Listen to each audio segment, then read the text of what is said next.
Ayaw ko na dito sa mundo. Eh bakit ayaw mo na sa mundo? Bata-bata mo pa, ayaw mo na agad sa mundo. Hindi ka pa nga ilang taon ka lang, hindi mo pa nga na-enjoy yung buhay.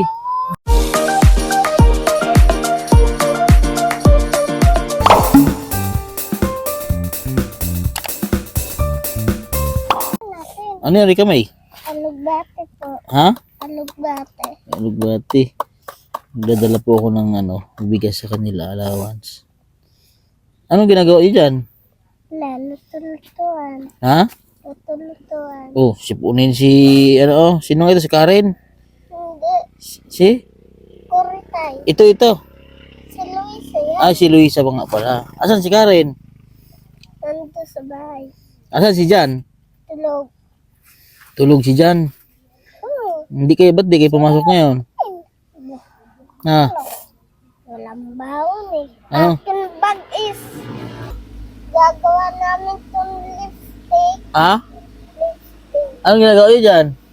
Lipstick? Paano maging lipstick? Erika May? Ha? Sige daw, lipstick. Ha? Basain. Ano yan? Ano si mama mo? Doon sa bahay. O tara, sa bahay niyo. Dala kong bigas, tara. Nasaan? Dito. Oh, hindi tayo magkasya Ito bigas niyo. Payatang kuwan. Alawas niyo. Oh, mga plato. Oh. Payatang sahig. Ha? Asan? Kami ng sahig nito. Ano tong gagawin dito? Ulam? Ulam niyo? Sili? Sili na may asin. Ano, nilagyan niyo doon? Kamusta? Si Jan, oh. Tulog. Ha? Tulog, si Jan. Ano Jan? Kamusta ikaw Jan? Ha? Uy, may kinain si Timarika, may kinain si Baby Joel. Ano yan? Lah. Tingin. Ay, laki yung kinain, oh. Karton ba ang kinain? Kain namin na kanin. Ha? Kanin. Kumain na ng karton eh. Tumawag pa ang gabi. Ha? Ano, Baby Loisa, kamusta ikaw? Ito si Karen pala. Ali Karen, dali. Ba't ang amos ni Karen ngayon? Anak ko, nanggasabi Ha? ko niya. Ba't ang amos ni Karen? Oh. Ba't namayat si Karen? Ate Maricar, nilagdat ba ito? Nagkasakit? Oo. Ha? Namayat naman si Karen. Tapos si Baby Loisa, namayat din, oh. May sipon naman si Baby Joel. Ano, Baby Joel? Tawa. Ay, huwag yung pusa kasi. Nakakasipon yan. Nakakahika yan. Lapalapit ng pusa. Ha? Malapit ng pusa. Nilapitan ng pusa. Ha? Nawala pong bag niya. Nandito po si Princess, oh. Pati nagpasok ati Princess. Pati Wala ka po po. kami ngayon pasok. Ah, walang pasok. Ano yung kinakain mo? Ala, Teres. Tingin daw. Aratilis. May isang Hingi, oh. Ang tawag po sa amin ito, Mansanitos. Yun, oh. Aratilis po yun dito sa Batangas. Yan. Sarap yan. Sarap. Tamis. Oh, gusto mo? Tingnan, Luisa. Nagdala ako ng bigas sa kanila, oh.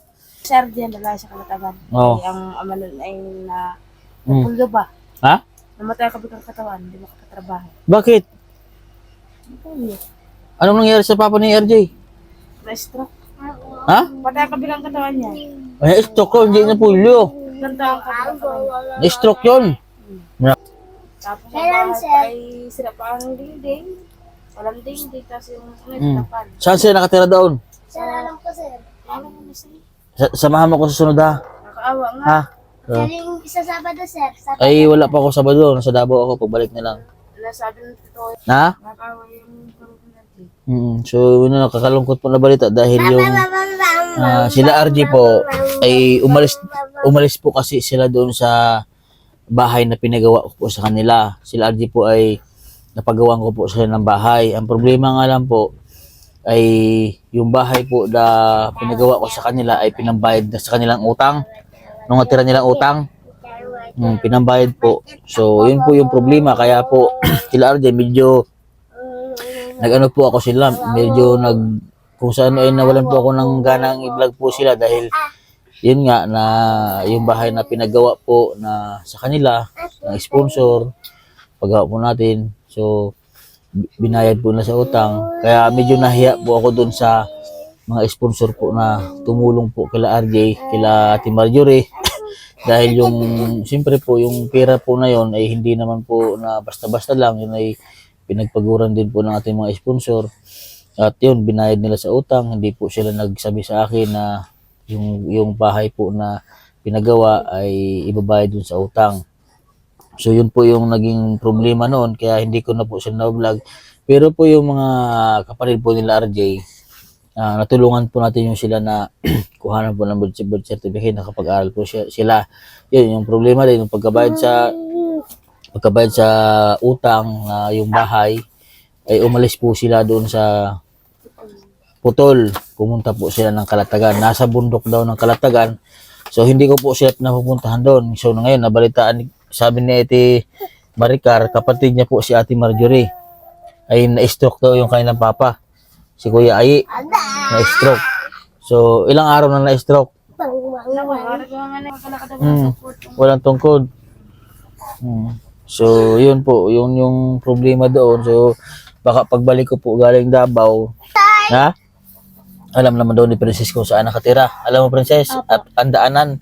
Dadalhan na po at ng bigas. So, yun nga, dahil dati nga ay monthly din, meron silang bigas, katulad nila Ate Maricar. So, yun, mapatigil din po yung pagtulong ng bigas sa kanila dahil yung nga sa kanilang ginawa, yung tinulong sa kanila ay hindi po kung sa ano ay ginamit. So, nawalan po ng gana yung mga tumulong sa kanila. So, yung nakakaawa po doon, yung mga bata. Dahil yung mga bata ay nag-aaral, napatigil naman, no? Ha? Kaya nga, kasi pag dito sila malapit sa amin, dito sa atin, ay mabibigyan ko sila ng bigas, matutulungan ko sila. Yun nga, sa ginawa nila doon sa bahay na pinagawa sa kanila, ay nawalan ako ng guys. Yung bahay, binayad sa utang. Oh, magkano nagastos din doon sa bahay na yon. Oh, kung ano pa yon, matibay na bahay yung paggawa sa kanila na yon. So yun, yung bahay na yon, iba na po yung nakatira. Sa kanila yung, kasi, yung pagkaalam ko po ay yung nagkatira ngayon doon, yun yung bagong mga tauhan doon sa lugar na, yun yung mga bagong tauhan doon sa kanilang amo dati. Ha? Plantasyon, no? Kasi yung, ano po nila doon, yung lupa na lang pinagtirikan ng bahay doon, hindi naman po siya simentado yung napagawa atin doon. Pero yun, puro po yun good lumber yung mga kahoy noon, yero, tapos ano pa yun, plywood po yung dingding. So matibay po yung pagkagawa natin noon. So yun, bininta po nila na yun. So hindi man lang sila nagsabi. Kaya yun po yung dahilan. Kaya ngayon, sabi nga ni Ate Maricar na may nangyari sa kanilang ama. So ang nagtatrabaho po daw si RJ, hindi na po nag-aaral si RJ. Po si Kuya Ayi. Dahil hindi si Kuya Ayi, yung papa nila, hindi na po makapagtrabaho. Hindi na makapagtrabaho ang papa nila, Princess. May isa po na medyo naman po nakakalakad na siya. Pero hindi. Kahit wala pong tungkod. Kasi wala paika-ika. Paika-ika. Ano bang nangyari doon sa kanya? Stroke daw po. Ha? Stroke. Sabi na stroke ay mapayat naman yun eh. Dahil daw po sa init. Sa init? Ba't nagbilad sa init? Hindi po. Pag kasi ko niya nagkakot po ng ulo niya. Oo. Tanghali. Eh baka tawag dyan, baka napasma sa init sa ano ng uling. Ha?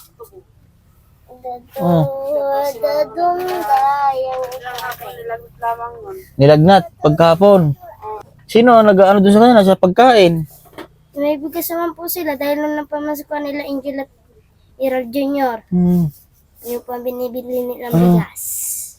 Yung nabibili ng bigas. Nandun naman po yung anak ng panganay eh. Sino? Si Ate Arlene. Doon din nakatira. Magkatabi sila. Sino ang nag-ano doon? Buntis pa daw si Ate Marjorie. Nanganak na po. Nanganak na naman. Kaya 10 na yun. Ilan na sila magkapatid? 10 po. 10. Maliit na ilang buwan na ang anak. Hindi ko po alam dun eh. Matagal lang ng anak. Isang buwan pa lang ate. Isang buwan pa lang. Wala pa. Siguro nasa 5 araw yun o sa 6. Sino? Naku. Kaya ikaw, Ate Marcar, tama na yung pagpaanak sa'yo, ha? Hindi naman sa tama na pagpanganak, ha? Ikaw ba ay nagpaturok? Hindi. Ayoko ng mahaba. Anong ginawa sa'yo, turok? Anong nilagay sa'yo? Dapat maganda ito. Ha? Pag 3 buwan, paano pag lumampas sa 3 buwan? Ay, ngingit na. Ha? Mayroong. May record. Aray ko. Siya ang nagsasabi sa'yo kung magpaturok. Kasi nakakaawa ang mga bata padami ng padami anak, hindi naman kayang buhayin. Yaman mo siya? Mahirap yung gano'n, ha? Ate Marjorie, hindi naman sa pinapakailaman ko kayo, ha? Kasi naman, so mas maganda yung pinapagpayuhan din kayo na buti. Kasi kung hindi naman mabibigyan ng magandang buhay ang mga bata, kawawa lang din sila. Ha? Hindi naman dahil nga yan ay biyaya naman ng Panginoon Diyos yan. Pero siyempre, mas maganda na yung mag-control, ha? Ate Marjorie, ha? Sabihin mo rin sa asawa mo, ha? Princess? Pupuntahan natin na susunod sila doon, ha? Kawawa naman sila, si Marjorie. Ako nag-aabya doon tsaka Ha? si Jericho. Sino nag-aintindi doon sa kanila? Si Angel, Jericho, Eral, Junior. Sila po 4 magkakapatid. Magkatulong-tulong sila sa gawaing bahay. Gawaing bahay. Si mama pala nila. Hindi po yung pwede. Kasi po daw wala pa daw yung 10 araw. Wala pa 10 araw. Kawawa naman yung mga bata. Gawawa nga si Angel ay kay yung mga lalaki nga si Junior pag minsan tamad. Gerald, nagasuntukan pa pag mag-aigib. Yung buti na lang si RJ nakakapagtrabaho na di nagsusuporta sa kanila ngayon sa pagbigas si RJ. Ha? Si RJ po yung na-vlog po namin dati na nila Sir Paul. Si RJ po yung na-vlog namin dati na nahuli ng hito. Tapos ito sila dyan. Maliliit pa to, siguro si Jan noon. Opo. Ganito pa lang kalaki si Jan. Kasi ngayon 2022, di magpo 4 years na nga. 4 years ago na yun. So ganito pa kalaki siya ngayon, binata na si Jan, malaki na. Kumakain pa rin ng uling ngayon. Hindi na po. Ha? Hindi naman sa Ha?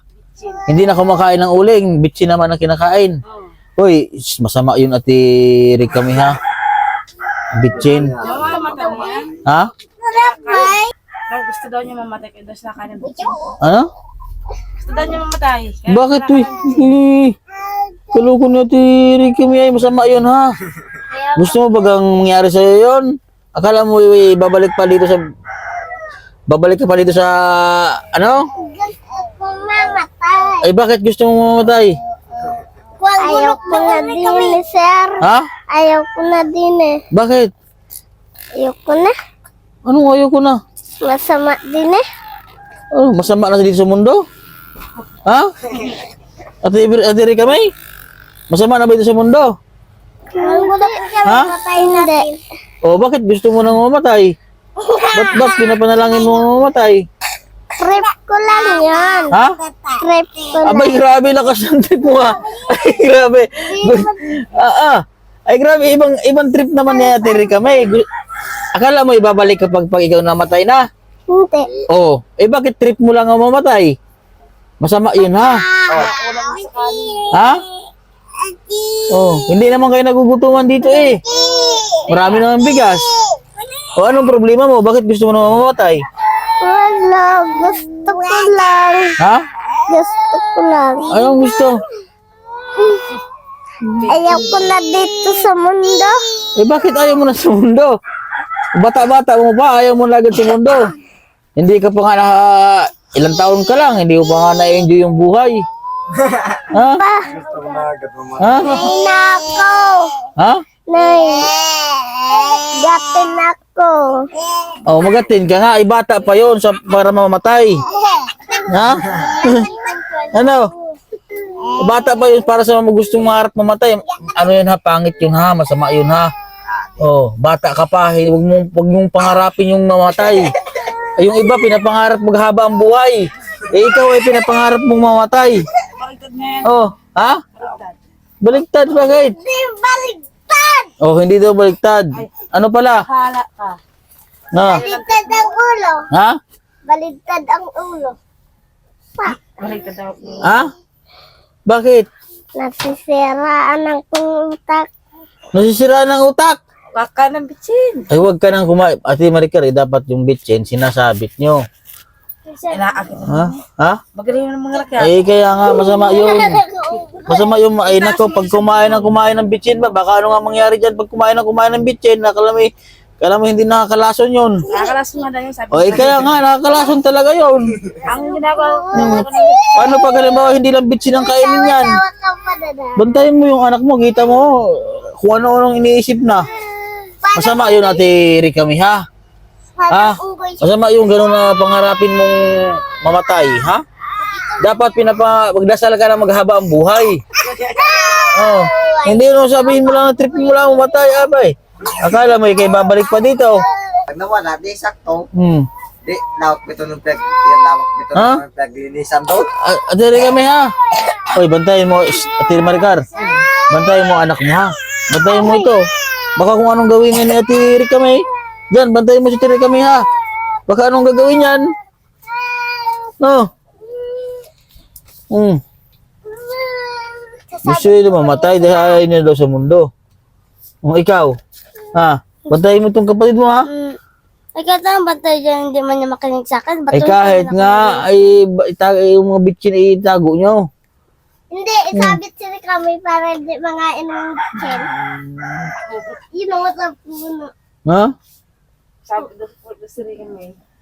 Grabe yung trip yun na. Ayun, sa inyo po mga kabayan, nagdala po tayo ng bigas sa kanila. Maraming salamat po kay Sir at kay kay Mama Maria sa lahat po ng ating mga sponsor at mga viewers po natin. Maraming salamat po sa inyo. Sa mga naisong gustong tumulong po sa kanilang pamilya, ay message na kayo sa Facebook page, Master Ray Channel. At sa lahat po ng mga makapanood po nito, ay pakisubscribe naman po ako sa aking YouTube channel at pakipollow po ako sa aking Facebook page. Ray kami, ha? Yung sinabi ko sa iyo, ha? Ate Maricar, bantayan yung anak niya si Ray kami, ha? Ha? Ate Princess, ha? Bantayan nyo, ha?